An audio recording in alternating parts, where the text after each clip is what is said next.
Well, today we're going to have a heart to heart about something dear to every Canadian, and that is our healthcare system. Well, the picture is not pretty as millions of Canadians sit on waiting lists, waiting and waiting. And sadly, thousands die waiting on those waiting lists. So we're going to talk about that today with our next guest. So, with me here today to talk about the state of healthcare in our country is Colin Craig. And Colin is the president of secondstreet.org. And Colin, I'm so glad to have you on the program as we talk about the state of healthcare. You just released a report about the number of Canadians, millions of them on waiting lists. So, you're going to help us give us quote reality therapy on the real situation here, and I think this will be quite a revelation. So my question to you is, how does this situation look at a glance? Are there a lot of people on waiting lists in Canada?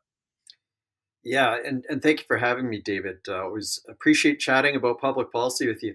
Um, the long story short is that we asked governments across the country for data on how many people were waiting to see a specialist, to receive a diagnostic scan, and to receive surgery. And governments gave us back some numbers that kind of look like Swiss cheese. There's a whole bunch of holes in them. And Mm. what those figures showed was there's about 3.1 million Canadians waiting for one of those three types of healthcare services. But like I said, there's holes in the numbers where some provinces will give us one of the numbers but not the other two, or maybe two but not the third, and so forth. So what we did is we took that 3.1 million and we did some extrapolating to say, okay, if we've got it for kind of this portion, what would it look like across the whole country as a whole? Mhm. And it looks like it's about 5.1 million. So it's more than one in What? 10 Canadians right now are waiting for one of those So types of. you're saying that over 5 million Canadians are waiting for some kind of medical treatment. It could be anything, Yeah. right? And it's that amount of Canadians. I mean, eh, Mhm. so and you said Swiss cheese. Did you mean in the sense that, the data is not available or they didn't wanna share the data with you? It's the worst of the scenarios you present. They just don't have it. They can't No tell us. kidding. They can't tell us. Well, we don't know how many are whatever waiting for surgery or waiting to see a specialist or whatever. Like, it is it is pretty appalling when you look at government data and management of healthcare. It's generally a mess. And we're Wow. at the beginning of this conversation. I'll say this because I think it's important if we stand back and look at the big picture. We've Mhm, got 10 provinces in this country. We've got a mix of provincial governments that maybe they're run by the NDP or the Liberals or the Conservatives. mhm. And I would encourage all of your viewers to reflect on this question. Are any of the 10 provinces providing exceptional health care? Mm, Is there a leader in this country where we can really look at that province and go, wow, they're knocking it out of the park? Short mhm, times, we never hear horror stories. I would argue that the answer is no. We do not have a real leader in healthcare when it comes to delivering exceptional services. And despite that, we've got all three parties running it. And if you look back over, say, the past decade, too, we'd find the same story. mhm, So we've got different parties all kind of shuffling the deck chairs around on this Titanic called mhm, healthcare. And the end result is just that patients are suffering as a result. The problem is structural. We spend a lot of money on healthcare as a nation. We're one of mhm. the highest spenders on healthcare in the world. Our One of the results, highest. one of the Wow. highest. Yeah, and that's not me. That's the Canadian Institute for Health Information noting Mhm. that right on their website. That's a government-funded entity. So we got a Okay, lot so of money in the system. we Go. actually have a graph right here, Colin, that Sure. says your point is that per capita, per person in Canada, we're spending a lot of money, and you said that internationally, we would be number 1 or 2 in the world in terms of healthcare spending. One of the highest. I'm not sure the exact ranking right now, David, but we always hear this argument. People say, "Oh, it's because of the cuts. There's not enough money, and so forth." Mhm. And You know what? There might be areas of healthcare where there's not enough money. I'm sure you can find some examples. Hmm. If Hmm. you look at the whole system, the money is in the system. I think the problem is the money's not getting to the services that help patients enough. Hmm. And, Hmm. we can get into that, but just if we stand and look at the big picture, a lot of money in the system, various parties, political parties trying to make it work. It's not working. We've also got a lot of good people in the system too. I mean, everyone can think of a nurse or a Hmm. For doctor, sure. people got into the system trying to help patients. I Hmm. think the problem is the structure itself. I wouldn't say I think. I know Okay. the problem is the structure itself. And until we change that structure to get it a little bit more focused on helping patients, Hmm. then we're continue to hear horror stories across the country. Okay, so yeah, I would agree that we have outstanding people in the system, but the system design, as you're alluding to, the structure, as you're Mhm. saying, is quite flawed, if not broken in many respects. So this is really quite a remarkable story, and I think, I mean, let's dive into the numbers here a little bit more. Here, we've got a number of slides I think that help illustrate the state of the nation when it comes to healthcare. So I want to bring up the first one, which is Canadians on waiting lists for healthcare. And maybe you can explain what this number means. Yeah, so this is the figure I was referring to earlier. That's what the government data shows. But if you go on our site and below that, there's kind of a link where people can expand it. And that's Mhm, where we get into the details to say, yeah, this is what the government data shows. But if you extrapolate to fill in some of the holes, then what you're going to find is that the true number is probably closer to around 5.1 million. hard to So believe. it's a lot. And David, we're talking about stats. I mean, behind all these figures, of course, are everyday people that are suffering. Mhm, Because it's not mhm, just that there's a exactly. lot of people on a waiting list. If these are 5 million people and they're all waiting a week, that's not too bad, right? To Yeah. get in and get your surgery in a week or diagnostic scan, whatever the case is. But we know that that's often not the case. Someone waiting 6 months to get an MRI, 9 months Mhm, to see a specialist, a year to see a specialist, whatever it is, another year or two to get surgery. I mean, these wait times are just appalling. You talk to people in other developed nations, especially in Europe, and they start to kind of like, what? What? mhm. They hear you in disbelief because they don't face these wait times to the same degree that we do here in Canada. Well, and I really resonate with your point, Colin, that behind each one of these numbers, and we know this anecdotally from people like it may be yourself or family members or friends, where they all have the stories where they've been waiting for, oh, I don't know, a hip replacement or a knee replacement or something that is really important, even dealing with a cancer diagnosis, and they're on waiting lists, and in some cases for years. And I mean, it's just chronic pain in so many cases that is just debilitating. And anyways, it's really quite tragic. The next slide has to do with waiting times in Canada, and I think this is an interesting one. Can you explain what this is, Colin? Yeah, and so this is from our CanadaWaits.ca website as well. And when you look at the numbers, these are from the Fraser Institute, actually. We thought they were important numbers, so we Mhm, put them up on the mhm. site to just help people understand some of the big picture indicators. So, as we were just talking about, a lot of people waiting, but when you look at this shows how long people are waiting from the time that they, try to see a specialist until they actually receive treatment. And you can see it's grown over the years from 9 weeks in the early 1990s, 1993, to 30 weeks as of 2024. Wow. So spending has skyrocketed, wait times have skyrocketed. That's not the type of relationship you want to see. Mhm. So that's a long time. Is that unusual internationally in your, analysis and research, Colin? Is that an unusual amount of time, like 30 weeks for a wait? Yeah, and the data is there's not the best data comparing countries, but when I have seen data, yes, it shows that Canadians tend to be wait the longest amount of time. The Commonwealth Fund out of the United States, they do a good international report every year or two where they look at comparing universal systems, 10 of them, Canada being one of them. And yeah, when they've shown data in the past, we're usually one of the worst offenders, if not the worst offender, when it comes to the long wait times. So, Wow. people often talk about how our system is free. It's not free. We pay for it through our taxes. But Hmm. um, yeah, is it really free if you're on a waiting list? As the Supreme Court famously noted, access to a waiting list is not the same as access to healthcare. Exactly. Well said. So, our next slide is a hard one to look at. It's about patients dying on waiting lists. Hmm. Yeah, this is obviously a very sad situation. We gather government data each year on patients dying while waiting for surgery, diagnostic scans. And, again, it's a bit of a Swiss cheese type situation where some governments simply don't track the data. But since 2018-19, that fiscal year, we've calculated there's been about 75,000 cases according to the government's own data. And, I always like to be very clear about this. This covers a wide array of health services. So it's everything Mhm, from someone waiting to get cataract treatment to cardiac surgery, something mhm. involving your heart. So in the case of the former, you're not probably not going to die because you don't have cataract surgery in time.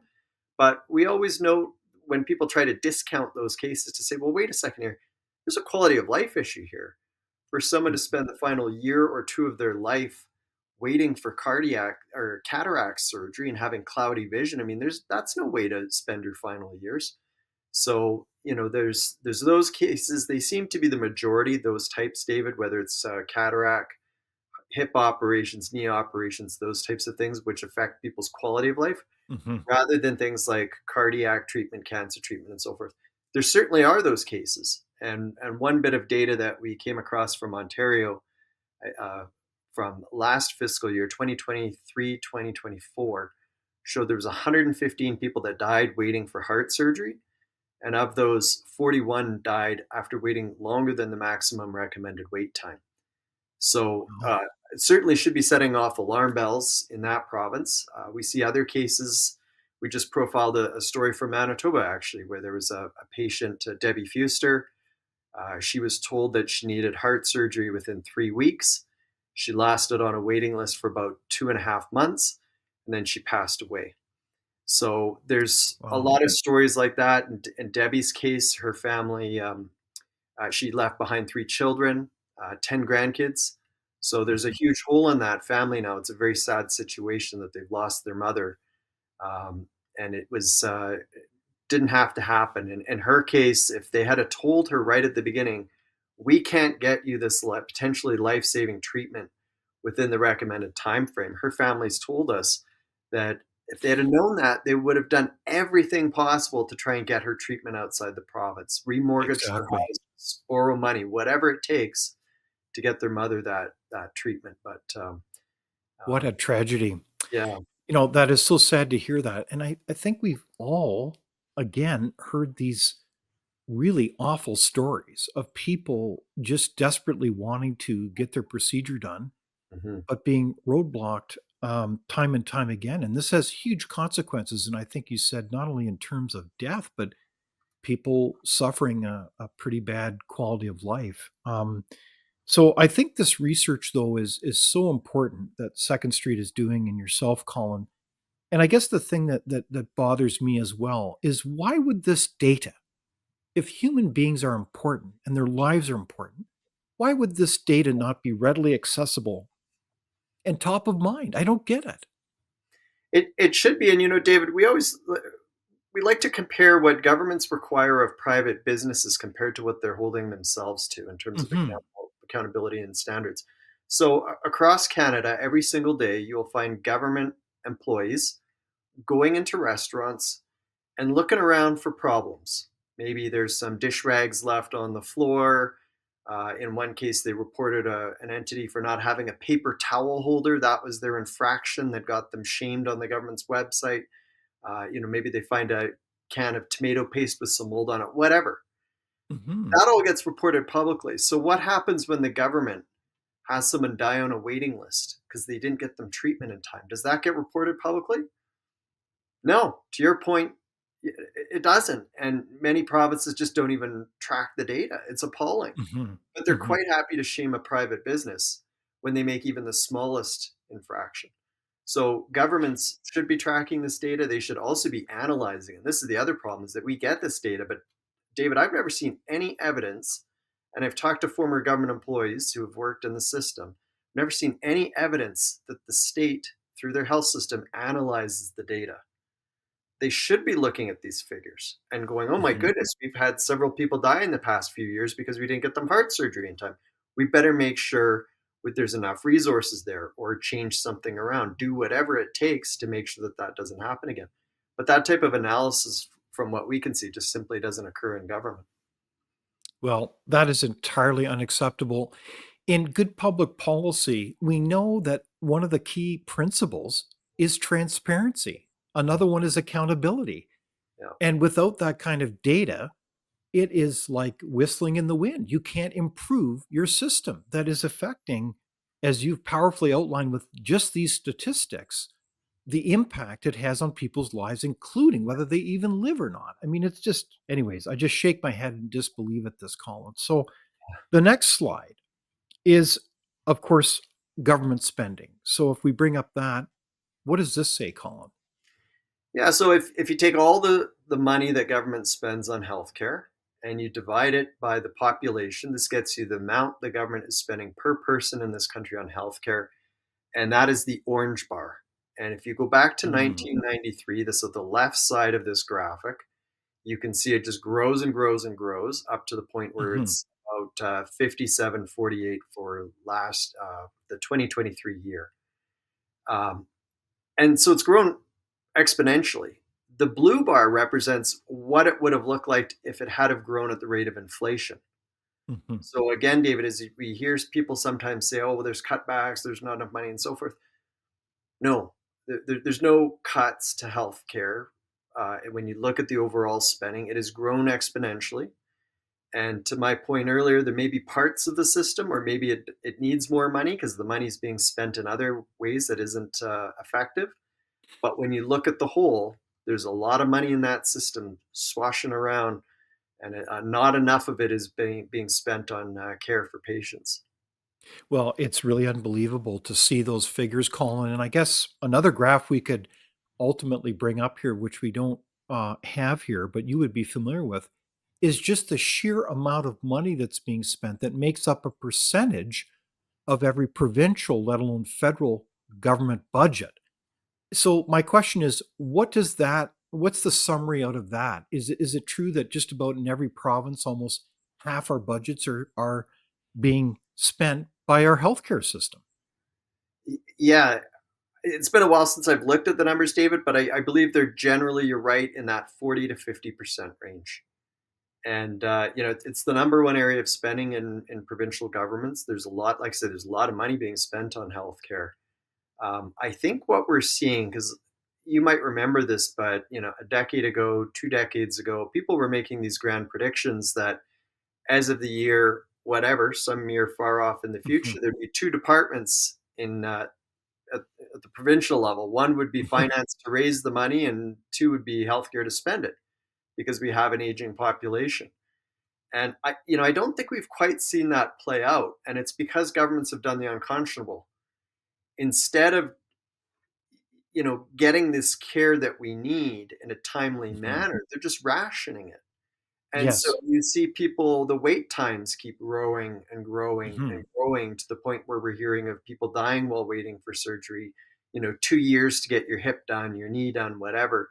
Patients are leaving the country in droves to get the care they need. We actually met recently with four women from Alberta, did a little video with them where we talked to them because they had something in common, and that was that they all flew 7,000 kilometers to Lithuania in Eastern Europe to get their hips done.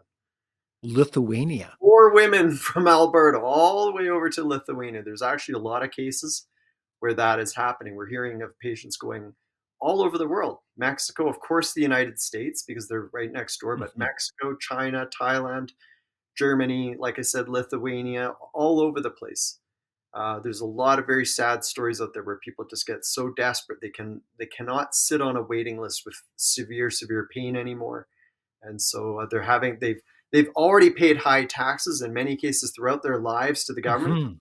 for this grand promise that they're going to get healthcare. The government has failed. They have not delivered timely healthcare. And so now people have to reach into their pockets and pay for healthcare out of their own wallet and paycheck, whatever, because the money they've given to the government has been not spent appropriately, and they're not getting the care Wow, they need. what a tragedy. Well, I think, Colin, you've alluded powerfully to the kind of statistics that illustrate where things are at with our healthcare system. We wanted to share a story, and her name is Kim, that talks more about, well, her story and the human cost on the people involved. And when I went to go to some of the classes that they send you to before surgery, and I saw all of these poor old people in there in so much agony, you could just see it. We're all just in a lineup waiting for surgery. So, 9, 18 months, 2 years. I've heard worse stories than that even. Today, secondstreet.org is going to talk to Alberta patient Kim Purdy about her really long and painful wait for hip surgery. But keep in mind that Kim ended up receiving surgery before COVID-19. And during the pandemic, governments across Canada put thousands of hip, knee, and other operations on hold. So that means that even more Canadians are going to have experiences like Kim did. Here's Kim's story and some information on potential solutions. Around Christmas time in December of 2017, I was making Christmas dinner. I all of a sudden noticed this terrible pain in my hips. And it just seemed so strange. It was very sudden. I went to the doctor and I told him about this terrible pain. And so he sent me in for x-rays. And I went back to him to see what they said. And he said, well, there's nothing wrong. I turned into like an old woman overnight. That's how I felt, losing a cane and all these things. I had no life at all. Just parking, I would drive around and around till I could find something that was close to where I had to go if I needed to get the stuff. So my dog never got walked. Towards the end, I would try with a cane or something because I felt so bad about him not walking, just to walk to the end of our driveway. And I was always scared, what if I can't come back? The second Christmas that I had this, I couldn't do Christmas. We didn't even have a tree, no decorations, nothing. I mean, it was like going into the dark ages. As her condition worsened, Kim eventually was put on a long waiting list in Canada for hip surgery. As months went by, her pain got to be so severe that she came very close to paying for surgery in the United States. I ended up calling Gateway Institute and went down there. And it turned out that was going to come into costing me $40,000 to go to the clinic in Kalispell, Montana, to get this done. Fortunately, after pushing our healthcare system, Kim eventually received surgery in Canada after a 14-month wait.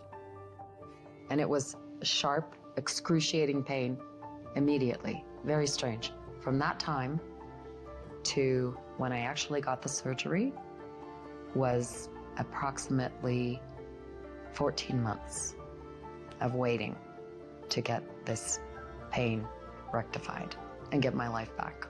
Canada's healthcare system has its strengths and its weaknesses, and one area where we need to improve concerns the long waiting periods to see a specialist or to receive surgery.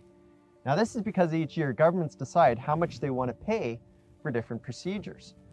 So quite often, they just simply make people wait. What other countries do, countries with shorter wait times than Canada, is they have a public healthcare system just like our country, but they also allow more private healthcare options. Australia, Norway, New Zealand, those are just a few examples. And what this does is that the private healthcare system takes pressure off of the public healthcare system. You can learn more about this in our new report at secondstreet.org.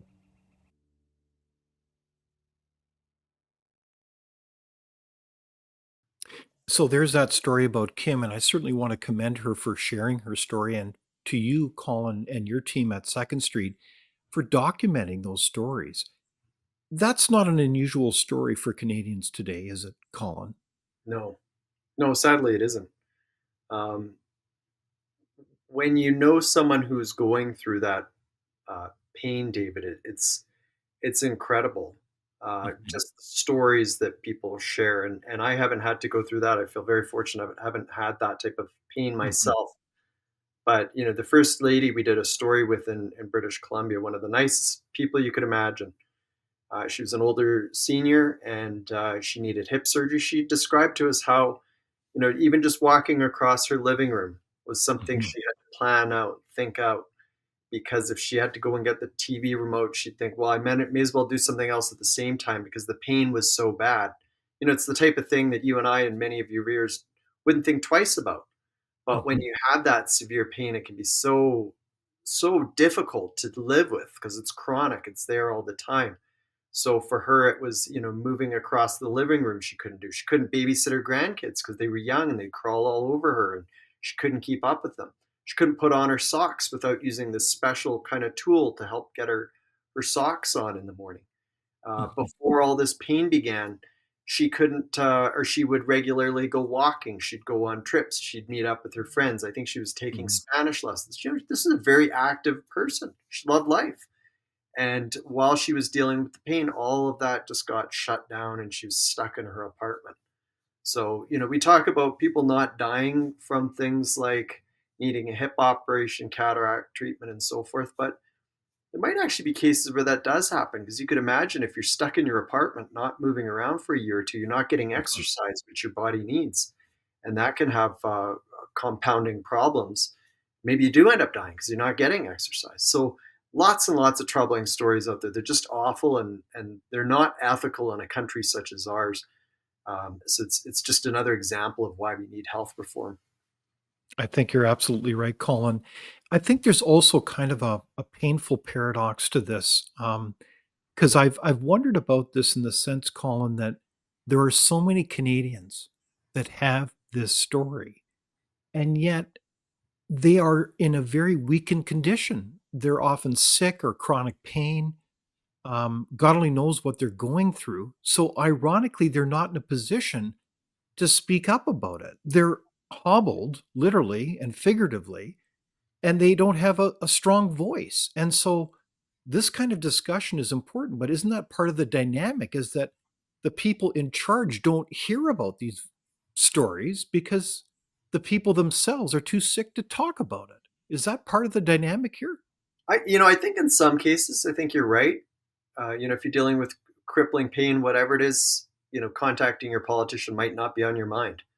And other times, there are lots of courageous people that do speak out and that they'll talk because it's one way where they can kind of vent and get things off their chest Mhm. and try and get things addressed. And we actually see this phenomenon, David, in Canada, where you will see someone goes to the media and it will Mm. get reported that they face like a 2-year wait to get to see the specialist or get surgery, whatever it is. Mhm. Sometimes 3 years, 4 years. I mean, I just saw a story from Manitoba of someone was waiting for 8 years. Like, I mean, just appalling cases.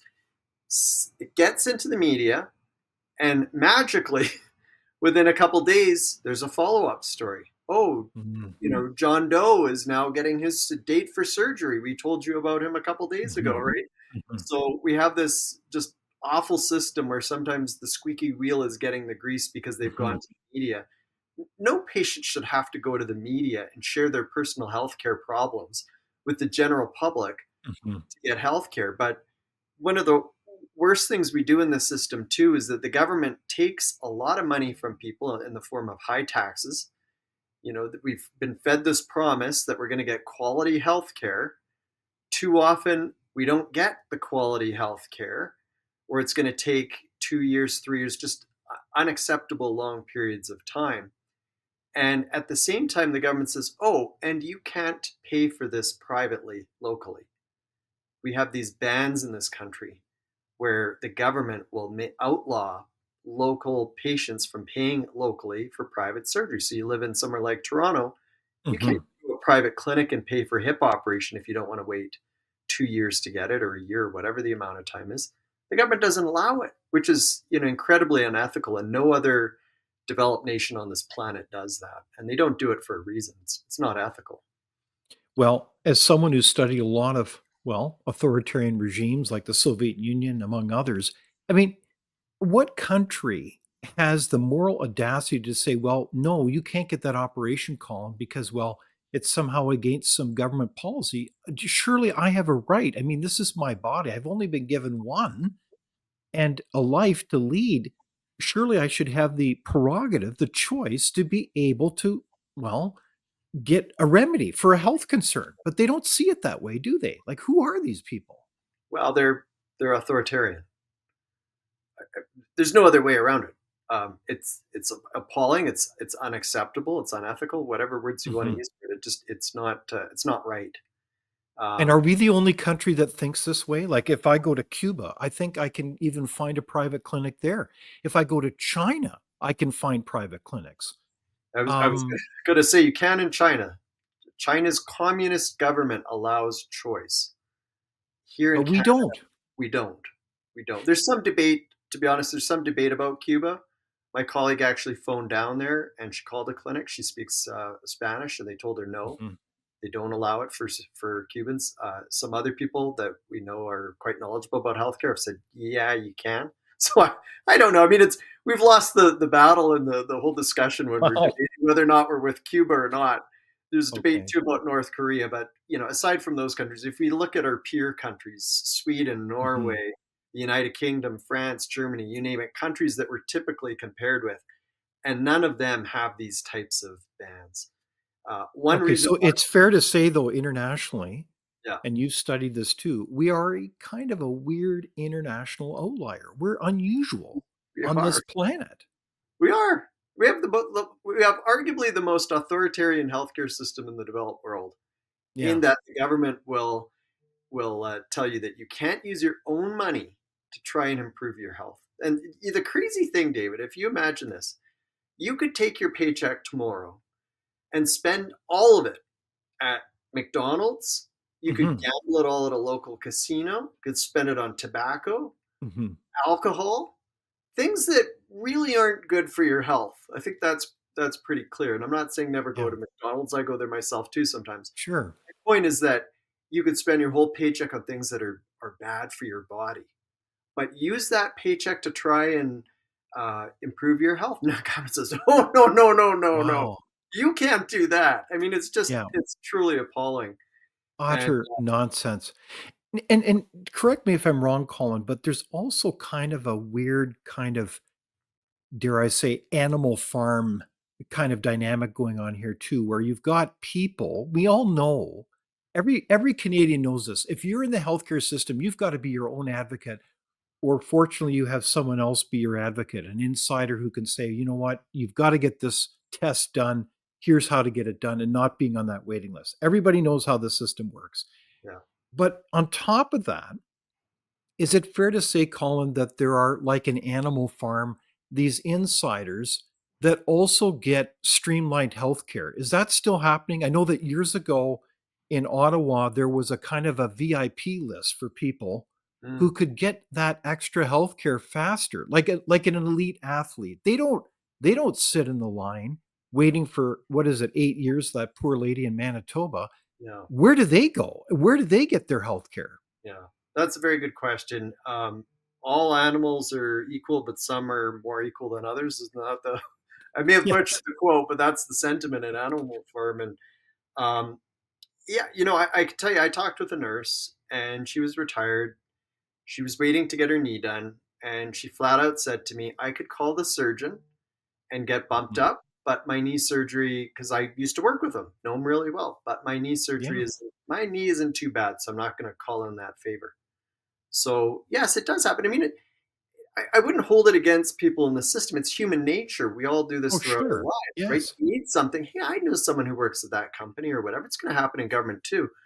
I Mhm. think the bigger problem is just the overall structure, and like we just talked about, the bans in place that don't give patients that choice. And I should actually clarify, the bans are a little bit complicated. They make no sense at all. A person in Calgary, generally speaking, can't pay for private surgery locally. There's one provider, it's a bit complicated. They figured out a way around it, but generally, most of them cannot. in Calgary, the private clinics cannot serve Calgary patients, people from Alberta. The same is true in British Columbia. Again, there's one provider where they've figured out kind of a loophole. But what you end up seeing is you see someone from Vancouver flying to Calgary for surgery because that is allowed, and someone from Calgary going to Vancouver for surgery because that is allowed. So you Hmm. get this happening across Canada where patients can fly to other provinces and pay. They just can't pay in their own province. It makes no sense. So what the government is doing is they're inconveniencing patients. They're making this whole thing cost more because they have to pay for flights. They're having to Hmm. get surgeries in places where they don't have family and support structures to help them after they've had surgery. The one exception to this is Quebec, where Quebecers can wake up in their own city and go down the street and pay for surgery. Um, Again, it's a little bit messy, but the big picture problem is we have these bans in place. We shouldn't. Other countries don't do it because I think one, for ethical reasons, to say to someone, you can't, we're going to take your money. We're not going to give you what we promised you. And we're not going to let you pay to try and help yourself. I mean, there's a whole ethical question about that. They don't allow it for that reason. It The other really is is. when you allow choice, some people that do pay, you take pressure off the public system. For Now sure. the Yeah. system doesn't have to treat that patient. They can focus on everyone else who can't afford to pay. Okay, So but Colin, can you help us understand this? Because I think everybody, their heads would be spinning hearing this, saying, you mean to say if I live in Vancouver, I can fly to Calgary, get a procedure done if I need to. I can pay for it. yeah, And we've got to be passing each other in the air, right?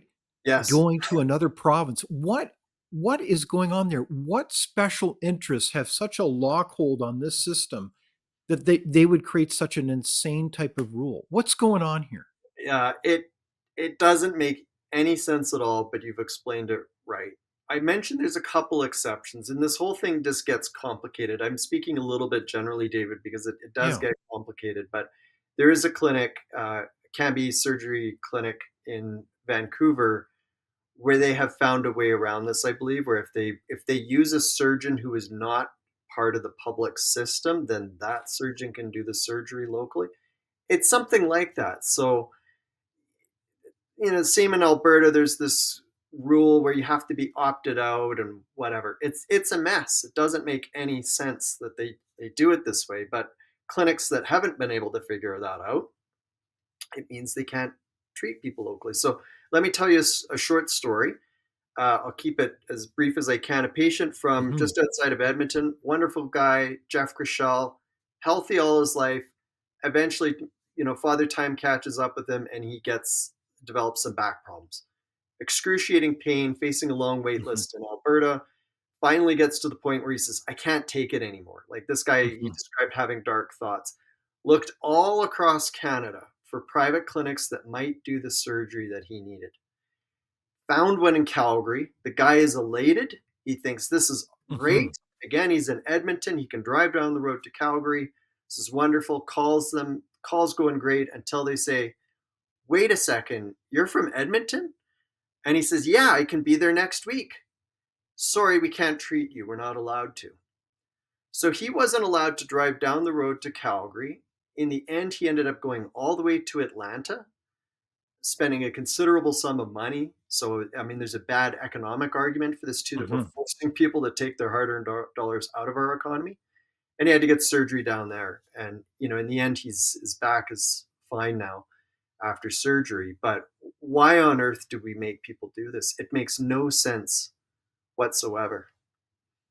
I don't get it, Colin. We've got to get at this because, we think of the Canby Clinic. I mean, one of the heroes here, he's the former president of the Canadian Medical Association, Dr. Brian Day, a good friend. I mean, he spent a fortune defending a lawsuit where the province of BC and the federal government have loaded up and spent tens of millions of dollars trying to prevent them from serving everybody. I just don't understand why we as a country are so backward in this world when it comes to providing and opening up healthcare for everybody. It just seems to be so antithetical to the very objects of the Canada Healthcare Act. It just because we have a public healthcare system doesn't mean it has to all be delivered through kind of like a Soviet public administration. Isn't that the problem, Colin? Yeah, I mean that's exactly the problem. Think about education. K to 12 education across the country. People can choose between Yeah. sending their kids to the public system, private schools, homeschooling, whatever. And homeschooling, I wouldn't suggest you do home surgery on yourself Oh, if you no. have well, or something. But my point is that they have that choice between public and private, and the sky hasn't fallen. Mhm. It's not Yeah. like there's no teachers available because everyone wants private. I mean, it doesn't happen.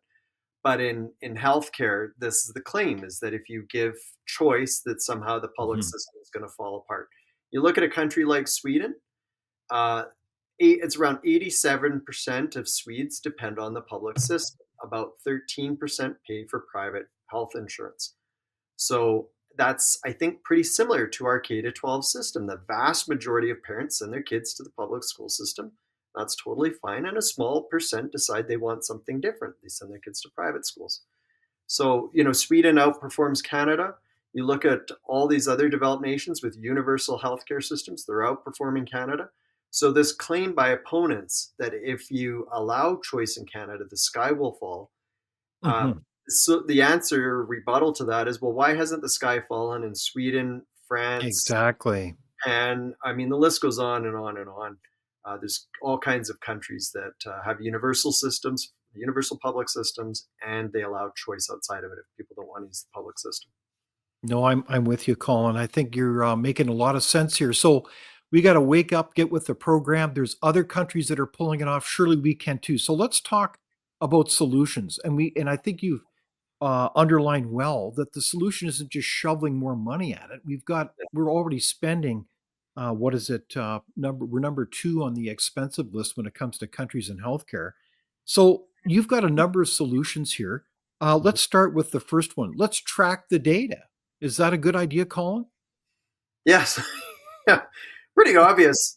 Quite often you can't address a problem unless you have the numbers and the data to figure out what's going on. So yeah, track the data, report on it publicly, be honest about it, and that will help Mhm. solve the problem. Right on. What about activity-based funding? What do you mean by that? Yeah, and this is a very important one, and a lot of people don't realize this, David. But if you think about how hospitals are funded in this country, basically what happens is the government gives them a big check and says, Mhm. "Good luck." They give them this big check and they say, "We hope you help a lot of patients this year." Yes. And so what that does is the hospital knows they've got this amount of money, and throughout the year they start to spend that money as they're helping patients. And so Mm. they're worried about running out of money, especially towards the end of the year.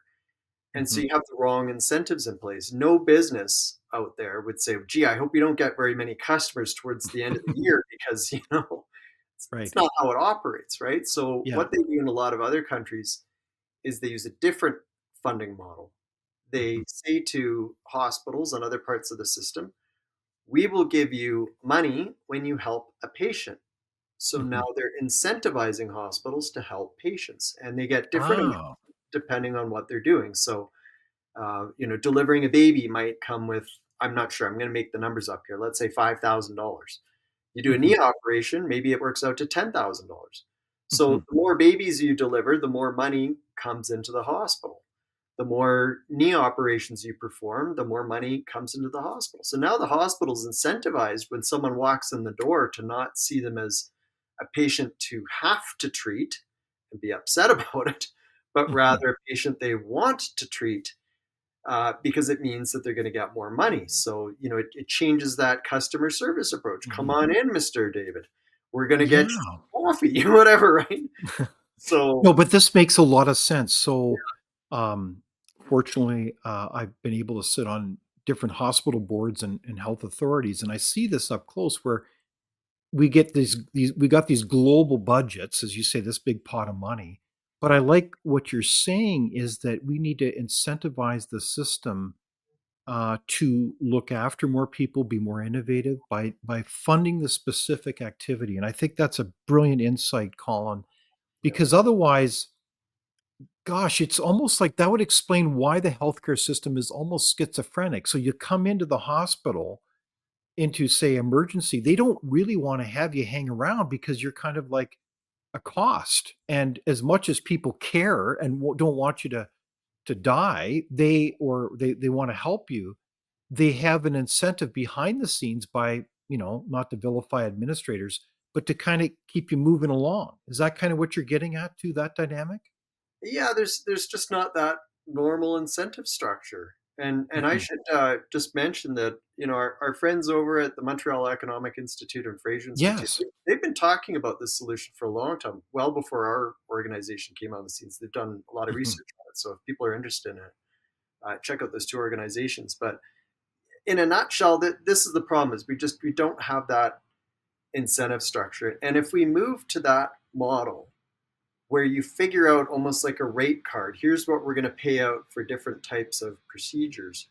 Well, the next thing to do for governments is to look at how they could pay that to anyone who could do it. Mm. If someone wants to open up a nonprofit clinic, or maybe it's a for-profit clinic, whatever, they get the same amount of money. And when we were in France last year and Sweden the year before, and uh, they don't have this ideological problem, I would say, certainly not to the same degree that we have here in Canada, where there's, the special interest groups will, Mhm. shriek about, oh my goodness, it's a private provider, whatever. The approach in those countries, France, Sweden, wherever, is, they'll fund any provider if they can help a patient and provide quality treatment. And that should be the mindset of governments. Let's partner with anyone who can help a patient. It Yeah. doesn't matter if the person is, or if the clinic is private, government run, or nonprofit, the money follows the patient where the patient goes and figures out the best Ah. care for them. So that's the second thing that needs to happen. It's because Okay. So that's again part of the solution is that the money needs to follow the patient, and we don't care who delivers the service. Like if I go to see my dentist, which I did this past week, I yeah, don't care who my dentist is as long as they're doing a good job, right, right? And the right, money follows me. It doesn't come through some, and it's anyways. But in this case, though, you're saying it would still be publicly funded, but we don't care who's going to be the parties doing the health operation as long as they're capable and up to standard, right? yeah. And Quebec has been experimenting with this now for several years, and they found success already. And what you tend to see happen, David, is that the cost per procedure tends to come down as Mm. health facilities have more flexibility. They can figure out how they can deliver services more cost effectively. The incentive models change, right? So when the money comes in for a particular service, and if that service can get more money by adjusting something to get more patients in, they're going to do it. The money is going to be focused on people involved in helping deliver the service. Right now, what we have is governments that fund health systems. In these European countries, what they do is they fund services to patients, and there's a difference there. So the money comes into the bureaucracy, a whole bunch of it gets taken off, and then it goes to the hospital, a whole bunch gets taken off for hospital admin, whatever, and then some trickles down to services for the patients. It's different in these other models because the money is Mm. following the patient, it is paying for the patient to actually get something tangible. I like that. So Big let's difference. empower the patient. Let's give them the money, not through what is it, the bureaucracy. Yeah. The other point that you raise as a solution and help us understand this is that we need to copy the Europeans on a very interesting directive called the cross border directive. What do you mean by that, Colin? Yeah, so it's very similar to what we were just talking about. The money follows the patients. So in Europe, patients have the right to go in I should clarify, in the European Union, patients have the right to go to another European Union country, pay for surgery, and then get reimbursed by their home government, up to what the home government would spend to provide that procedure locally. And just to be clear, the patient has to have like a doctor's requisition first. So Hmm. let's say you're Hmm. living in Sweden, and for whatever reason there's a long wait time. Maybe it's 4 months to get your knee done. You could say, well, I don't want to wait 4 months. I'm in a lot of pain, Hmm. whatever. I'm going to go to Germany. And, in Germany, it costs 10,000 euros. And let's say it costs 10,000 euros if the government provides it in Sweden. Well, then the patient can go to Germany, pay the 10,000 euros, and they can get reimbursed by the Swedish Ah, government. So if you think okay. about it, David, it really opens up the options available to patients instead of what's just in their jurisdiction. Suddenly, you've got thousands and thousands of providers to choose from, and so it's Wow. very much empowers patients. From what I've read on this, European patients don't have to use it that much because they don't have Mhm, these wait time problems mhm. that we do in Canada. So it's not used as much, and the European Union they've done some studies and they've realized that hey, we got to inform European Union patients a bit more about this option. But Mhm. anyway, it certainly helps hundreds of thousands of EU patients every year because, like I say, you're Wow. looking at lots of healthcare options Well, to them. what an exciting vision. We could learn from the Europeans and we could help people get the help they need, and we could still keep our costs in a reasonable basis because you have choice. And to me, that seems like it makes, well, what is it? A lot of common sense. Yeah. Imagine that. So I guess maybe the larger strategic question as well, because we've talked about, the impact that all these stories have on people, the pain, the agony that Canadians feel when they are confronted by a kind of a dysfunctional healthcare system. Mhm. The question I have, Colin, is why does this matter to our country in Canada? Like, why does this issue matter? If we, you know, I mean, I guess I get the picture with individuals, but why does this matter to us as a nation? Uh, it's a good question. I think it matters on multiple levels. Like you said, individuals. I mean, no one wants to live with chronic pain. No one wants to die before, uh, before I don't want to say that before they should, but no one wants to die prematurely, right? Mhm. You have a serious problem, you want to go and get it treated, right? So you can live as long as possible. So there's definitely the individual need and want to have a better healthcare system.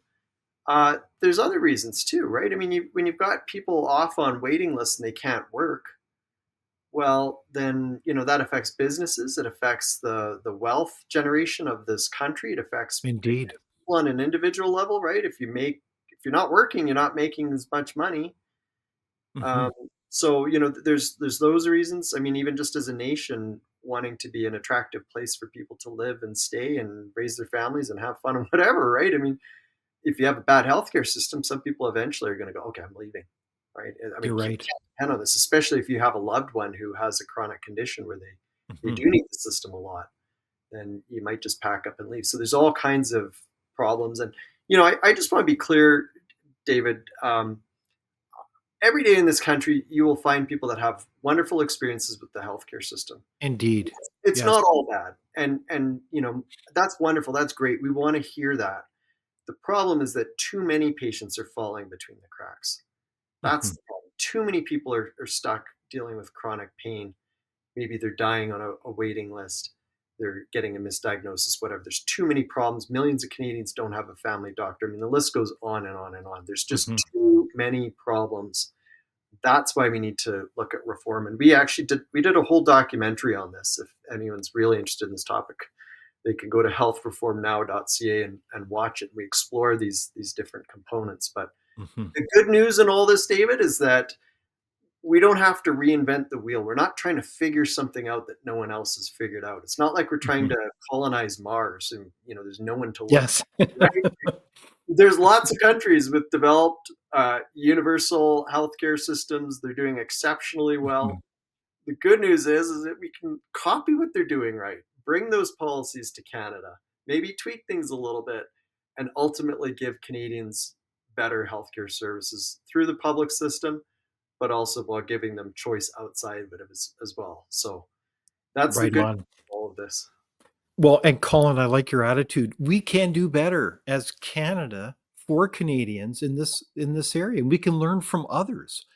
Surely we are not so presumptuous to think that we've got all the answers. So we don't. We can learn from, well, those Europeans like Sweden, and you mentioned all kinds of other, I Yeah. think, very exciting examples. And I think the other point of reality here, Colin, is that this situation, dare I say, is getting worse. It's not getting better. I mean, you just showed the stats.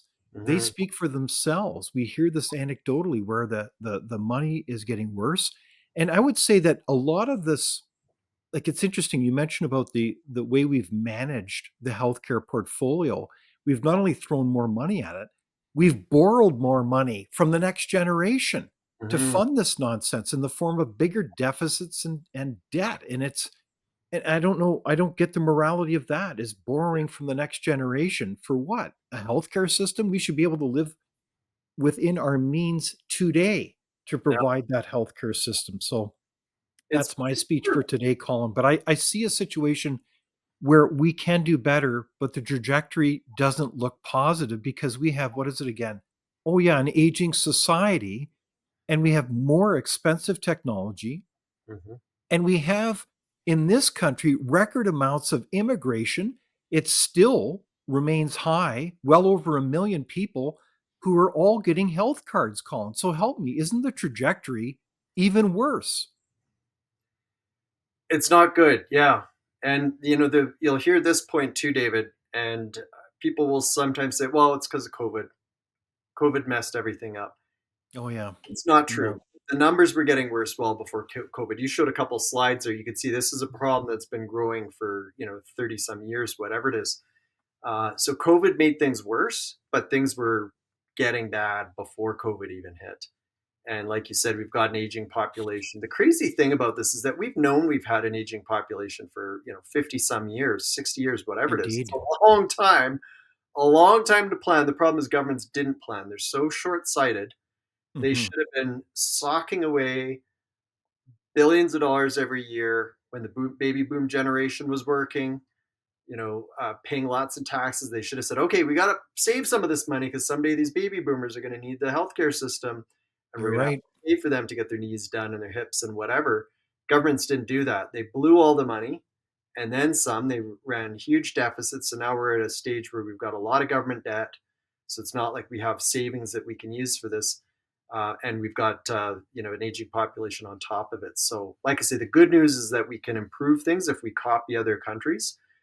It's going to be extremely difficult because we do have this pressure because of the aging population. It should have started a long time ago, but to do nothing is not an option. And again, I'll tell you one more really bit of good news here in all this. Public opinion shows clearly the public is ready for reform. Oh, is Uh, that right? I mentioned this option about choice between using the public system or private options. 61% of Canadians agree. That's a healthy majority. Any party could run on that tomorrow and they could win, provided the Hmm. rest of their platform is good. But the point is that the public is ready for reform. Lots of the reform measures we talked about, that cross-border directive policy from Europe, where you can get reimbursed for care in other provinces or in other countries in Europe. 73% of Canadians think we should copy that. So Ah, you go down the options. The public is ready for reform. The problem is the political class has been very slow to understand that and respond by promising and enacting change.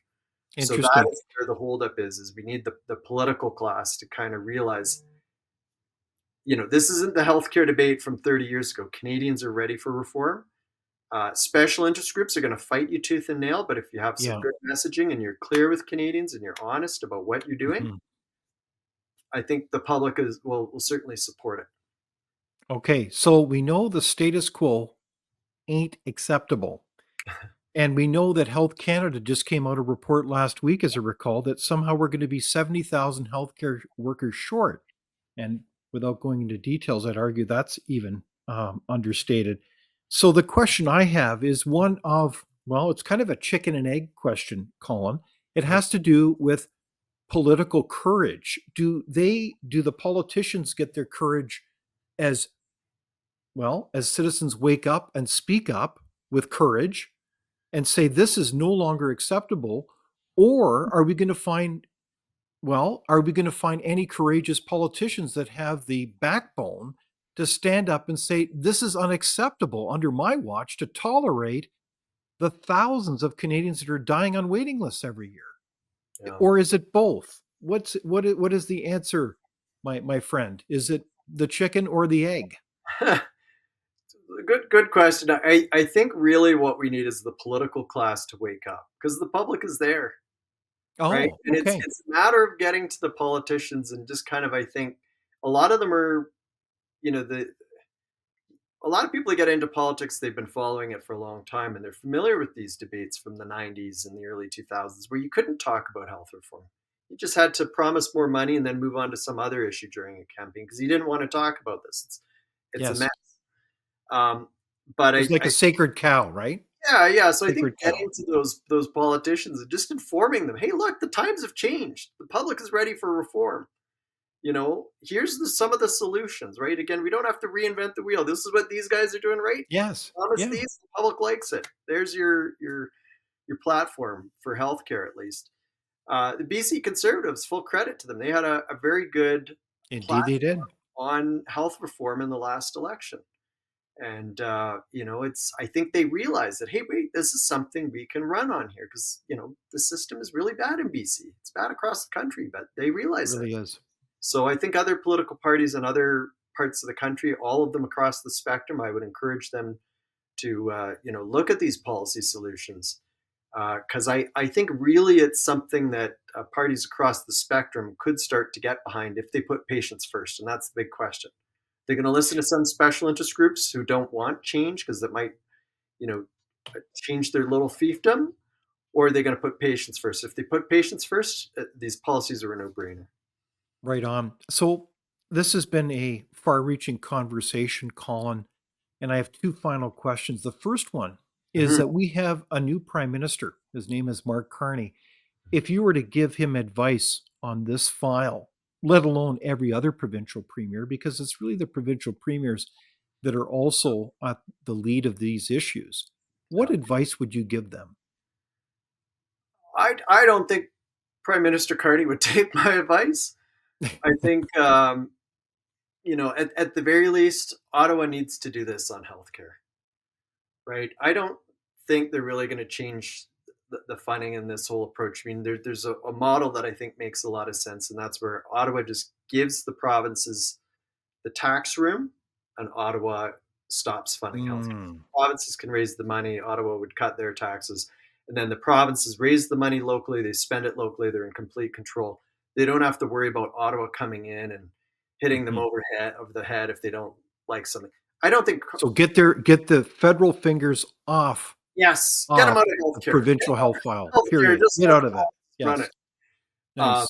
and you'd still have that same funding that I'm talking about. Just to be clear, David, it Mhm. would be raised locally instead of coming from Ottawa. Right on. Yes. So I think that would make sense. I don't think he would do that, but maybe what he might be open to is just keep the money flowing, but change the Canada Health Act so that sort of the key need at the provincial level to get that money is universality. Make Yes. sure that everyone's covered, and keep the money flowing that way, and allow the provinces the flexibility because some of these changes would require Ottawa to change the Canada Health Act to allow them. So that would be my You bet. recommendation to him. Just allow the provinces, give them a lot of flexibility, let them experiment. We've got 10 provinces, let them all try different things. If one does something exceptionally Mhm. well, then the other one should copy it. I mean, but Right it's on. good to do that when you have Ottawa constantly coming in and threatening provinces with funding reductions because it doesn't like something for political reasons. You bet. So, hear ye, hear ye. The federal government should stay in its constitutional lane, let the provinces innovate and be flexible and get on with it. Yeah. And then the last question I have for you, Colin, has to do with citizens. What can we do to move this ball forward so that we can save lives and help move forward our quality of life in this country when it comes to healthcare? That's a very good question. I think there's a few things. For starters, take this discussion that we've had, David, and people should share it with their friends. Talk Right about it. on. Get more people engaged and thinking about these issues, aware of them. I mean, some of the things that we've talked about, I've talked with everyday Canadians, and they're like, "Oh, I had no idea that was like that." So, inform people, and I think that will help go a long way. So that helps give the room for politicians to be able to make the changes if people understand why they're needed. So that's number one. Number two, people who are watching this should take this podcast and send it to their politicians. Get them to watch it. Send it to candidates, people that want to become politicians, so that ultimately more and more Canadians are informed. And yeah, just generally speak out. Email your elected officials when there's something going on. Let them know your thoughts. A lot of people don't do that. So when politicians do get an email, quite often they'll read it. They'll get hear the public's views. Well, well said. Colin Craig, the president of secondstreet.org. It's been a pleasure to talk with you about healthcare. And in the meantime, let's join hands together as citizens and speak up. It's been a real pleasure to talk with you today. Thanks a lot, David.